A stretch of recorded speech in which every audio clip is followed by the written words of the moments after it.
Welcome back to the SportsMax Zone, and we're staying with football. 4 more teams will be looking to join Bayern Munich, Paris Saint-Germain, Real Madrid and Manchester City in the last 8 of the UEFA Champions League. Here's a look at the remaining fixtures, starting with the 2 matches set for Tuesday. In a match will be live on SportsMax 2 starting at 3 p.m. Jamaica time, 4 Eastern Caribbean time. Barcelona will host Napoli at the Barcelona Olympic Stadium. That tie is locked at 1-1. While Arsenal welcome Porto to the Emirates Stadium, facing a 1-0 deficit. On Wednesday, Dortmund will host PSV in a tie that's locked at 1-1, while Inter travel to Atletico Madrid with a 1-0 advantage from the first leg. Brent Sancho joins us on Zoom to look ahead to Tuesday's matchup. Brent, let's start with the SportsMax game of the day. Barcelona taking on Napoli. You have, by your comments in recent months, not shown a lot of confidence in Barcelona, but they have been labelled favourites for this match. Your thoughts on that, Brent Sancho? Yeah, well, labeled favourites because I think Napoli and Barcelona are one and the same. I think Napoli is the Italian version of Barcelona. They've also had their struggles and their situations. But look, of course, Barcelona has been labelled favourites because the game is in Spain. But it's difficult for me to sit here and suggest that they will be favourites. There's a team that is, of course, having their struggles defensively. They're a team as well that have a huge injury concern as it relates to Gavi and Pedri. No Frankie de Jong in the middle of the park. Possible midfield with Christensen and Gundogan. So it's difficult for me to see them as favourites. This is a game, Lance, that I struggle to figure out which direction we're going because, as I said, I think both teams are having a bit of a poor season so far. Yeah, unformed though, the Barcelona team undefeated in 8 matches across all competitions recently. Isn't it that their recent improved form, if you would like to call it that, would give them some level of confidence going in against the Napoli team that is, well, a shadow of what we saw from them last year? Yeah, it will give them a bit of confidence. I do think that within there may be something to point to, albeit some of the victories against some of the lower teams in La Liga.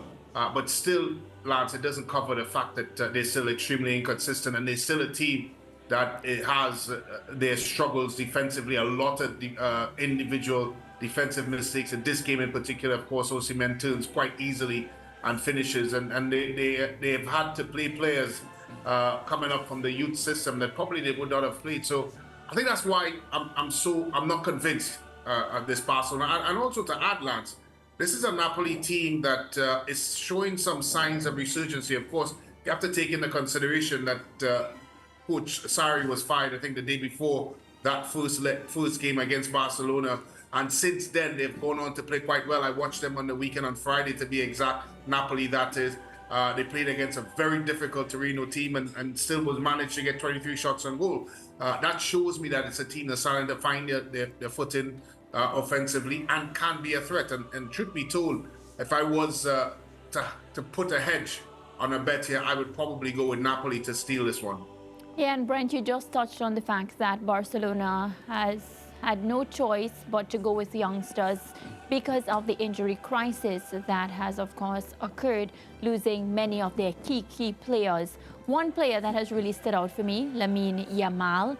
He was the goal scorer in the last La Liga fixture that Barcelona played. And of course, he has been a promising figure in the Barcelona setup. I'd love to hear your assessment of the youngster. He's only 16 years old.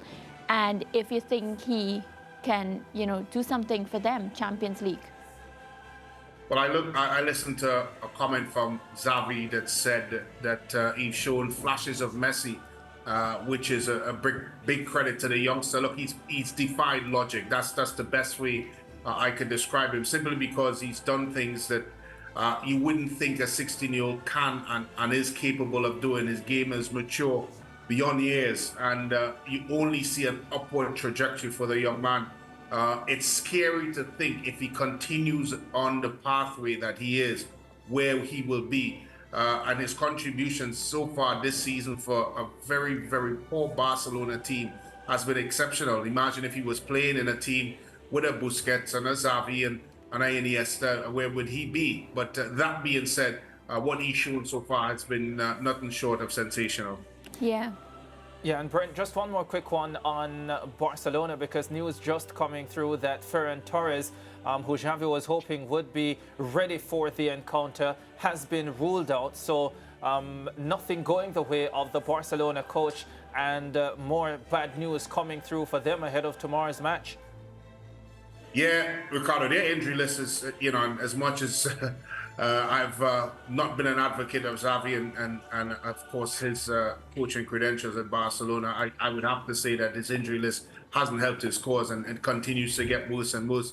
I talked about the middle of the park and the struggles that they have there, but certainly the loss of Fernando Torres is a big one. And look, at the end of the day, I know Lewandowski is starting to show glimpses of what he's done at Bayern. I just feel that because of the loss of people like Torres, and as I mentioned, Gavi and Pedri, it's just too much for this Barcelona team, and the pressure that they're already under. Of course, this is the last gasp effort for them, trying to do well in the Champions League. But they come up against, as I said, a Napoli team that seems to be in a resurgence, and I just feel that it might be a little bit too much of an ask for them. Yeah, another fixture that's very, very mouth-watering, Brent, and I can't wait to hear your analysis on this one. The Arsenal-Porto fixture, of course. Porto goes into this with an advantage, but Arsenal on form looks as if they're going to come out of this one. I've looked across most of the betting syndicates, and I was, not that I'm going to bet, but the mere fact that the numbers suggest that Arsenal are overwhelming favourites, and I just don't understand where that is coming from, because I just feel that this game is a lot closer than people are making it seem, or at least the suggestion that Arsenal will walk away with this. Remember, of course, it's the Porto team that nullified the Arsenal team. In fact, there were 0 shots on target. And when you look at what Porto does and what they're good at, they're very good at suffering without the ball. They're very good for defending for long periods.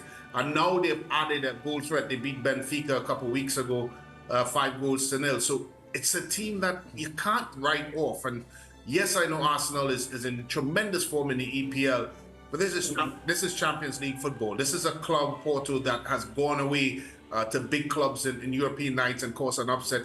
And this is a club that has a fabulous coach in Conceição, who I think is one of the better tactical coaches in the game. So for me, it's and I'm not suggesting for anything that obviously Arsenal is not going to win. I'm just suggesting that it's not as straightforward as people may be suggesting. And you know what, Brent, in these tight, big matches, the intangibles can matter. I see Coach Mikel Arteta saying to the Arsenal fans, come out, make a lot of noise. Your impact could decide which way this one will go. And I just want to get from you just how important you think the crowd factor is, and the fact that Mikel Arteta is recognizing that heading into this contest is an indication of his understanding of how good this Porto team is and how close this second leg matchup is set to be. Yeah, massive.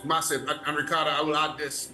I think if the Arsenal fans go to the Emirates and support their team throughout minute 1 to 90 plus, that could be a factor. The reason I'm saying this is because if things don't go well, minute 15, 20, 25, they start to get on the back of their players, I think there's where things could get a little bit wobbly. And of course, the Emirates could be a raucous place to play, could be a bit intimidating when it gets pumping, when it gets lively. And Arteta is right. They need that support because, as I said, this is not a straightforward tie as some people may be looking at it to be. Porto is a very dangerous club, especially when it comes in Champions League. And I will add as well, this is a Porto team very similar to Arsenal, are in their best form of the season. So I think when Porto and Conceição arrives, of course, in the Emirates, there would be a quiet level of optimism within their camp. So hence the reason why I believe, and as you suggested, Arteta is trying to get every bit of help that he can get to get this one over the line.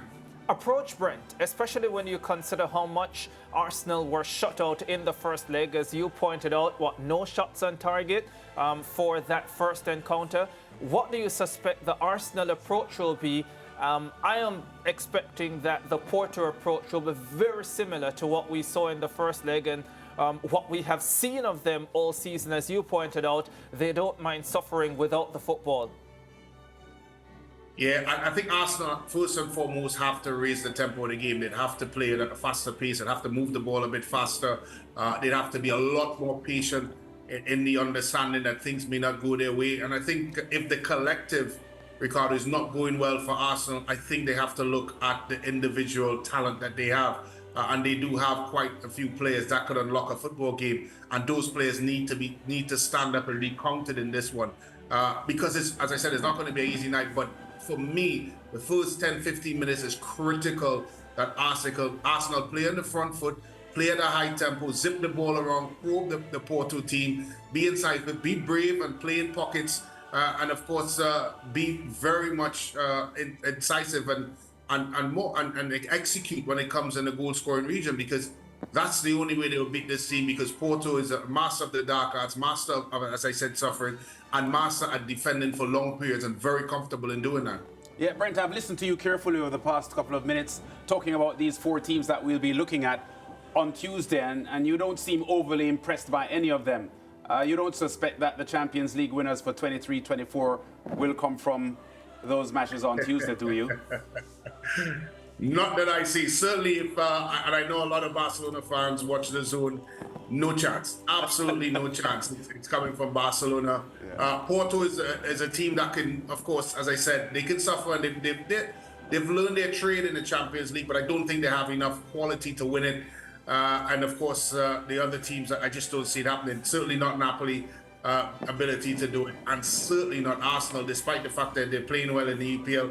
I still think there's a level of naivety when it comes to Champions League that they will not progress too far in that competition. You know, Brent, you're really putting a dagger into the hearts of at least a couple of SportsMax employees. One sits on this show daily, and another one just left this show, but I shall call no names. But I don't like the fact, Brent, that your words are hurting my friends. I really don't like it. Dortmund, PSV, Atletico Madrid, Inter, those matches will come up on Wednesday. I'll just ask you one blanket question, the same one Lance just asked. Do you suspect the Champions League winner will come from any of those either?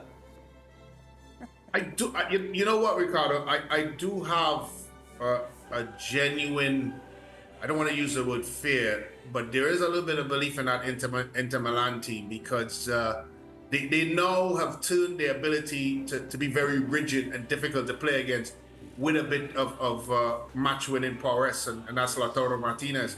So I do feel that if I was to choose from that bunch, I feel Inter Milan would be the ones. Yeah, you know what, Brent, you spoke about the fact that you are not a betting man. You are in Trinidad, and for you to have a chance at winning the Just Bet prize, a trip for two to the UEFA Champions League final, you need to be in Jamaica. So I would advise you to get on a plane and get down here, spend $1,500, bet on a few of these matches at Just Bet, and you will have a wonderful opportunity to win a trip for two. Not that you need it, Brent, come to think of it, because you could spend your own money, which you usually do, and travel to these things. I mean, just like Lance and Mariah. This is for the people who really need it, and it is an amazing opportunity. You have to be in Jamaica, though.